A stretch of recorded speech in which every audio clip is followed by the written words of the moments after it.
Eskwelahan ang dapat nagsisilbing pangalawang tahanan ng mga mag-aaral. Pero paano kung sa loob at labas nito nangyayari ang karahasan?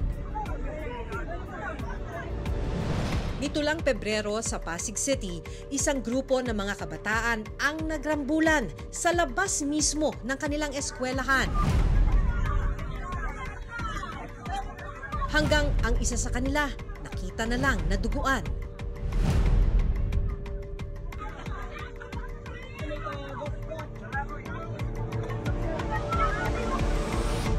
At nito lang March 26 sa Parañaque City, binawian ng buhay ang isang grade 8 student matapos daw saksakin ng kanyang kaklase sa loob mismo ng kanilang silid-aralan.